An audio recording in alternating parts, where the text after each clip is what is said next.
lives.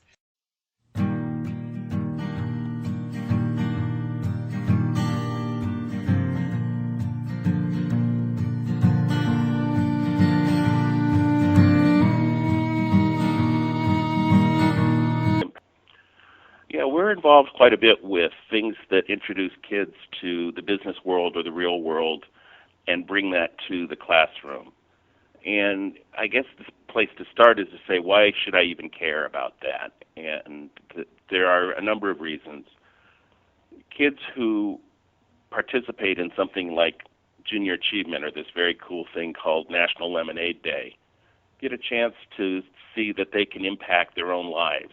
So there's a theoretical idea or construct called locus of control.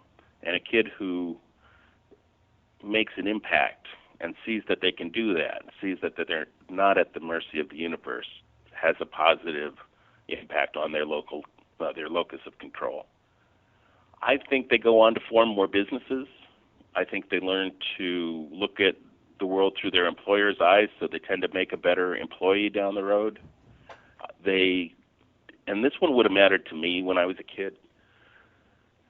When I was in high school, I was not very engaged in quite a bit of my core subject material, and especially the stuff that was mathematical.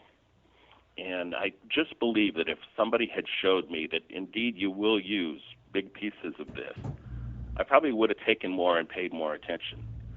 And it's one of the demonstrated things is that kids that go through that kind of program engage more in the core subject material. They take more of it, they do better in it, and they graduate at higher rates.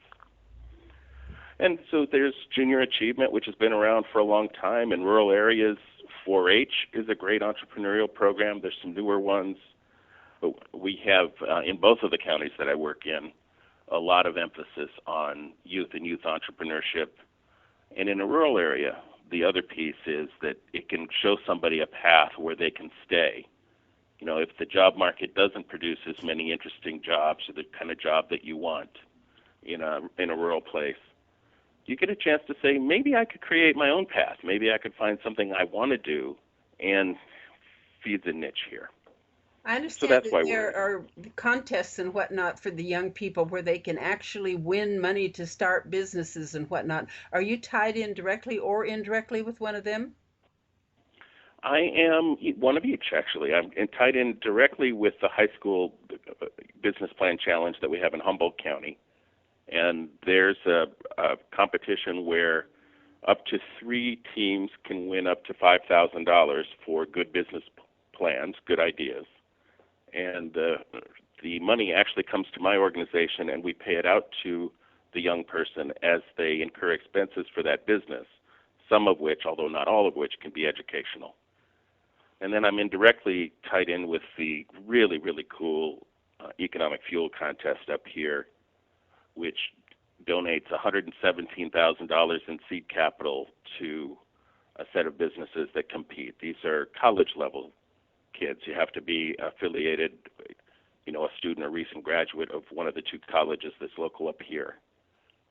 And That's economic fuel. Those kids, That's the economic fuel, yes. And there's 4 $25,000 finalist prizes and 4 prizes of other sizes. And the process, which is used pretty much for both of those competitions, is just terrific. There's all kinds of resources for the kids. There's a lot of learning that they can have. There are lawyers who charge a lot of money to their private clients who donate time to advise the teams, so the communities are really bought in. And it's just a blast. I understand that these kids or young adults that go out for these awards have to learn how to verbally present their idea and basically sell it to the public through their capacity of speaking as well as their intellectual ideas and the company formats. Can you tell us how that works? Yes, there's a required elevator pitch competition in both of these. And so the young people have to stand in front of a group, and it might be 100 people, to say, in 2 minutes, this is my business idea. This is how we're going to dominate our little part of the landscape. This is why you should invest. It's a pretty high stakes because the awards are riding in part on it, and there's a lot of people watching you. And so, close to your heart, Rebecca, we have Toastmasters who come in and are helpful. We do this pitch presentation practice thing, and you have 2 or 3 Toastmasters in several rooms, and the teams of young people rotate around through those rooms, give their practice, get feedback, or give their pitches, get feedback, go out into the hall, work on it, move on to the next room. And as a Toastmaster, what you see is when some of the teams come back a second time, having been through all 4 or 5 rooms, and they're so much better. And then the payoff is, on that pitch night, when you see just how good they are, even with that kind of 4 times 2-minute sorts of coaching. Well, a lot of people don't understand the power, the true power in being able to speak well. If these kids and young adults cannot articulate or convince people what they believe, they can never sell it. They can't be successful.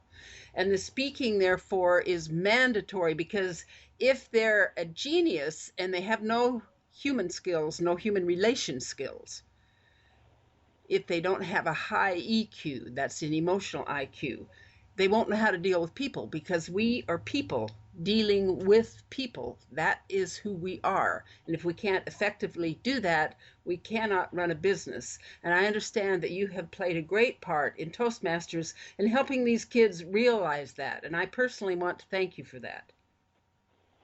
I enjoy it. And our particular Toastmasters club just has a blast at it. And there's this other curmudgeon and I who get assigned to the mean room, and then everybody else is nice. So it's a good time. I understand you have a particular fondness for Humboldt County. What is it? There's so much I love about it. I was drawn first. I'm not from here. I was raised in Southern California. I was born in Wisconsin. But I was drawn to the natural beauty. I love it when the forest meets the ocean, and environments where that happens. And so that's what drew me here to begin with. But it's really the creativity and in some ways the lunacy of the people here that is just a kick in the head for me. Some of your viewers or your listeners will know that we had the original kinetic sculpture race up here. And a kinetic sculpture is something that is a piece of art in some way that you can also move. And not just does it move, but in our contest, it has to go over land, through water, and navigate sand. There's a race that goes from a town north of here to a town south of here and covers all those environments. And so you'll have these found art pieces made of shiny pie plates, or a fire-breathing dragon, or those sorts of things. And there's no money in it. Just only they say it's for the glory. You get to win or participate, and it's huge. There's so many people who are part of it, and so many people who turn out to watch it. And my favorite part is they go into the bay, and good 10-15% of them sink, and that's fun. But it's just, where else would they think of something like that? So that's why I love Humboldt County. I grew up around LA, and although I still have family there and still have a fondness for the place, I was 6 years old before, by the time I knew I needed to live in a rural place. It just took me 30 years. This country up here certainly is a creative menagerie. It truly is.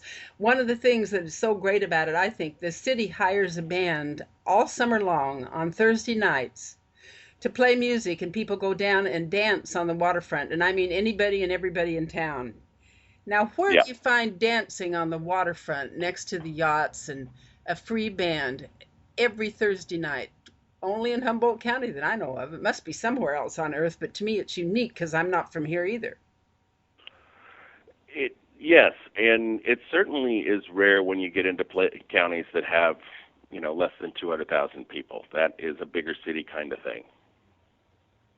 You say that people are unique. You had some word, but they truly are. I came over here from Las Vegas, and I thought, whoa! But they soar in their ability to fly with nonsense and creativity. They really do. Nonsense and creativity. That's what we specialize in. Exactly. And new ways to make a living, right, Michael? Well, and you see some of it loop back. We have a vibrant artist community, and we have a lot of working artists, people who really do support themselves with their art. You know, not just the thing that they do at night, although we have a lot of that too. We've got artisans. One of our most important little segments of industry are jewelry makers, and that's a very fashion-driven, fast-changing, creative industry, and they just have spectacular stuff. Do you want to leave a contact number for our listening audience? Yes, my name is Kraft, Kraft, and my email address is kraft@northcoastsbdc.org. SBDC is for Small Business Development Center. It's really been delightful having you on this show, and later down the road when you have a fantastic story you want to share with me, let's get together and do it again. We'll do it again. Thanks so much.